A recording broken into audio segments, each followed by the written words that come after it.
Hi, welcome to part two of the Ferris wheel construction. Today we're going to go over the spokes. What we did was took the 3/4 inch box steel. We drilled some holes on both ends. There's going to be 6 spokes. Laid it out on a pivot point. We then measured and put 1 inch by 1/8 inch aluminum around the outside.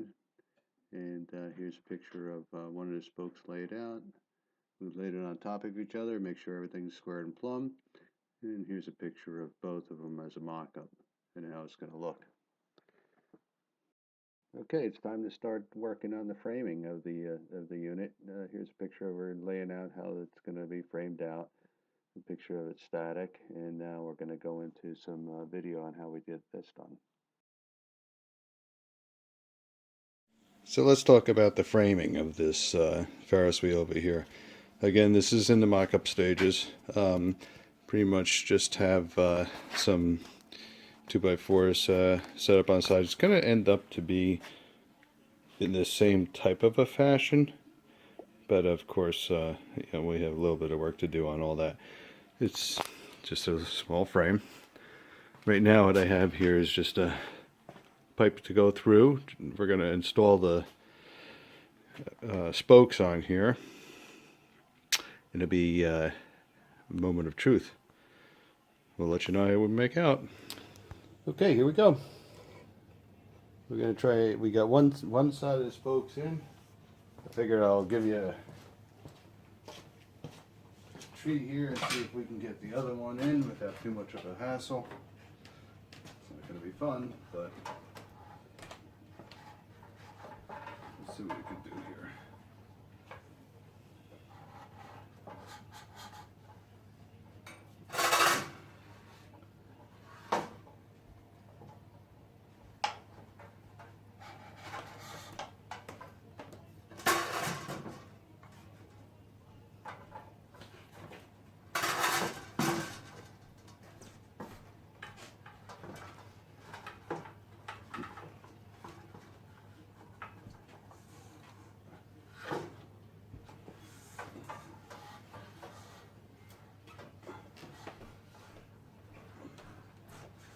And we're in.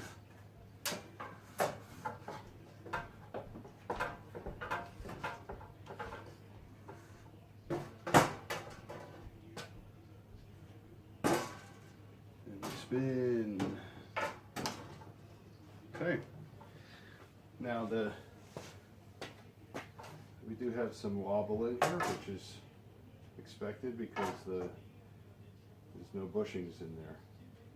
So we have to put some bushings in there yet, and we're going to take some measurements and throw a seat in here and see how it works out.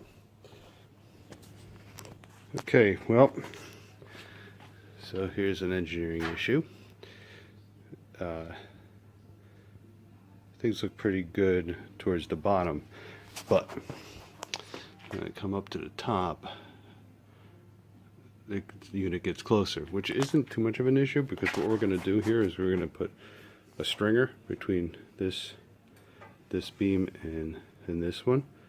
In between here, that'll keep the spokes spread and even. But my PVC is not strong enough to support the weight of the spokes. So we're going to have to go with EMT on that and move that over. Look at this thing falling, sliding.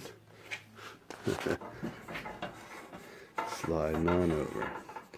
Now, what we'll have is we'll have a bushing on the inside, we'll have a bushing on the outside, and that'll prevent the unit from moving anywhere. It'll give me the bushing over here will give me clearance. We'll have one on there and one on that side. Now, just for giggles, I'm going to attach a basket and see how that looks.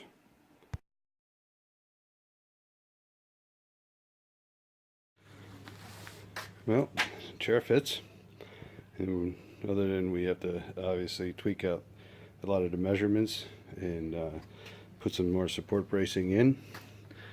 Like I said, we're going to support between the two over here. Probably do 3 of those out of the 6. Down on the chair, give you a better idea what we're doing over here. Of course, our tolerances are Our tolerances aren't anywhere where they're supposed to be at right now. But we have a simple bolt in here. We'll have a bushing in here to spread this out. Inside here I'll have a bushing so it doesn't wear out the wood. And then we'll get the proper screw size. So this will give clearance. The bushing on the top over in here will obviously give me the clearance that I need down below. And then the bushing in here will give me the clearance I need over here to clear this out. So once we get all those measurements figured out, then what we can do is brace across the bottom, and that'll give this even spacing on the bottom. And then this thing is kind of a joke, eh? And then once we put our spacer in here, that'll give our stability on the top rail, we hope. What I'm thinking about doing is then putting the motor box over here, which will spin the unit. And that's where we're so far. But we may knock off for a little bit today because it's the Daytona 500 day. But see how it goes. Thanks a lot.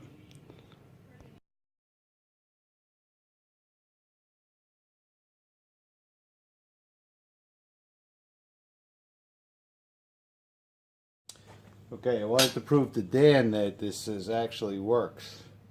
Look, I can spin it in my basement.